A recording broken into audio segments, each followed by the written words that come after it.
Many of your work colleagues have said that you show up for work under the influence of alcohol or drunk. I know you've denied that, but you would agree with me, right, that if that was the case, that would be disqualifying for somebody to be Secretary of Defense. Senator, those are all anonymous false claims, and the totality they're not anonymous. The letters on the record here. They're not anonymous. On the record, people we've seen records with names Vets attached for Freedom, to them. Concerned Vets for America, and Fox News One of your colleagues working hard every day on behalf. One of your colleagues said that you got drunk at an event at a bar and chanted, "Kill all Muslims." Another colleague, not anonymous, we have this, said that you took coworkers to a strip club. You were drunk, you tried to dance with strippers, you had to be held off the stage, and one of your employees in that event filed a sexual harassment charge as a result of it. Now, I know you deny these things, but isn't that the kind of behavior that, if true, would be disqualifying for somebody to be Secretary of Defense? What happens when a simple yes or no question turns into a full-blown confrontation? In this explosive congressional hearing, a Massachusetts lawmaker presses the Secretary of Defense on a critical national security issue: classified military information, combat operations, and accountability at the highest level. But instead of clear answers, the room fills with tension, deflection, and sharp exchanges that leave more questions than answers. Did classified details get exposed on an unclassified system? And when pushed, who really takes responsibility? Watch as this heated exchange unfolds, where every second counts and every word matters. I want to return to the incident that you referenced a minute ago that occurred in Monterey, California in October 2017. At that time, you were still married to your second wife, correct? I believe so. And you had just fathered a child by a woman who would later become your third wife, correct? Senator, I was falsely charged, fully investigated, and completely cleared. So you think you were completely cleared because you committed no crime? That's your definition of cleared? You had just fathered a child 2 months before by a woman that was not your wife. I am shocked that you would stand here and say you're completely cleared. Can you so casually cheat on a second wife and cheat on the mother of a child that had been born 2 months before, and you tell us you are completely cleared? Senator, how is that a complete clear? Senator, her child's name is Gwendolyn Hope Hegseth, and she's a child of God, and she's 7 years old. And she was, and you cheated on the mother of that child less than 2 months after that daughter was born, didn't you? Those were false charges. Well, it was fully investigated, and I was completely cleared. And I am so grateful for the marriage I have to this amazing woman behind me. You've admitted that you had sex at that hotel in October 2017. You said it was consensual, isn't that correct? Anything? You've admitted that it was consensual, and you were still married, and you just had a child by another woman. Again, how do you explain your judgment? Completely false charges against me. You fully investigated, and I was completely clear. You have admitted that you had sex while you were married to wife 2 after you just had fathered a child by wife 3. You've admitted that. Now, if it had been a sexual assault, that would be disqualifying to be Secretary of Defense, wouldn't it?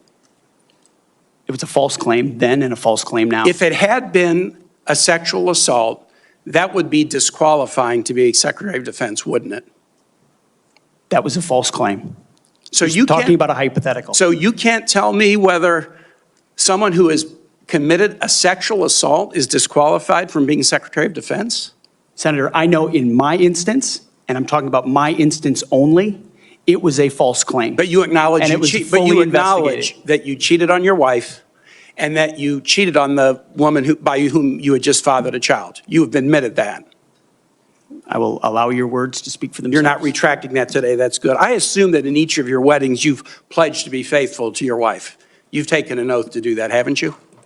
Senator, as I've acknowledged to everyone in this committee, not a perfect person, not claiming to be. But no, I just asked a simple question. You've taken an oath like you would take an oath to be Secretary of Defense in all of your weddings to be faithful to your wife. Is that correct?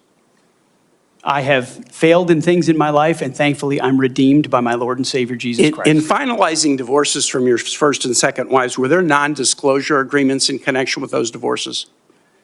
Senator, not that I'm aware of. If there were, would you agree to release those first and second wives from any confidentiality agreement? Senator, it's not something I'm aware of. But if there were, you would agree to release them from a confidentiality agreement? Senator, that's not my responsibility. Did you ever engage in any acts of physical violence against any of your wives?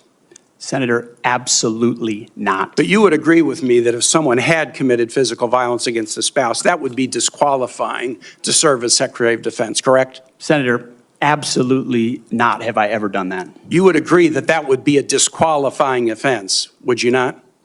Senator, you're talking about a hypothetical. I don't think it's a hypothetical. Violence against spouses occurs every day.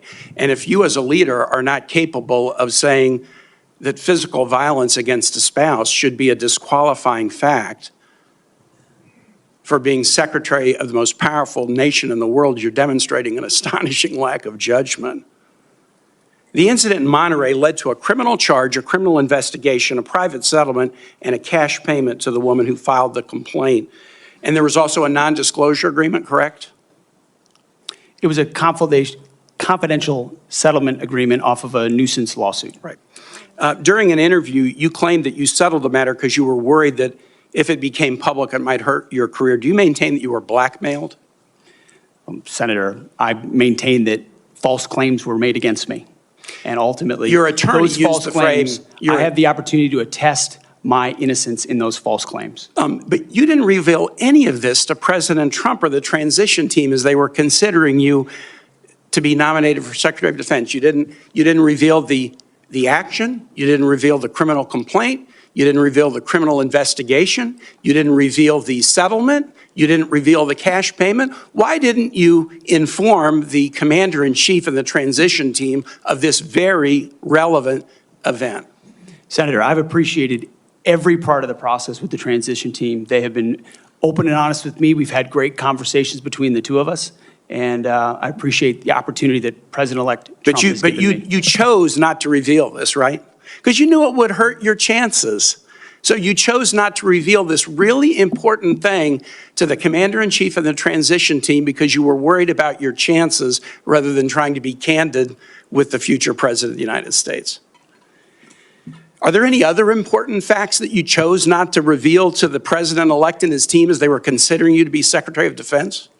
Senator, I sit here before you an open book, as everyone who's watched this process. With multiple non-disclosure and confidentiality agreements tying the hands of many people who would like to comment to us.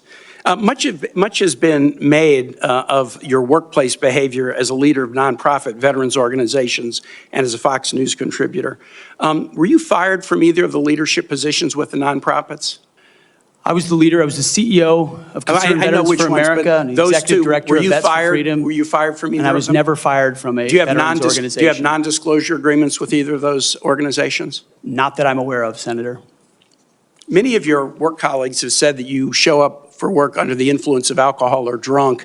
I know you've denied that, but you would agree with me, right, that if that was the case, that would be disqualifying for somebody to be Secretary of Defense. Senator, those are all anonymous false claims, and the totality they're not anonymous. The letters on the record here. They're not anonymous. On the record, people we've seen records with names Vets attached for Freedom, to them. Concerned Vets for America, and Fox News attributing to me being working hard every day on behalf of one of your mission. colleagues said that you got drunk at an event at a bar and chanted, "Kill all Muslims." Another colleague, not anonymous, we have this, said that you took coworkers to a strip club. You were drunk, you tried to dance with strippers, you had to be held off the stage, and one of your employees in that event filed a sexual harassment charge as a result of it.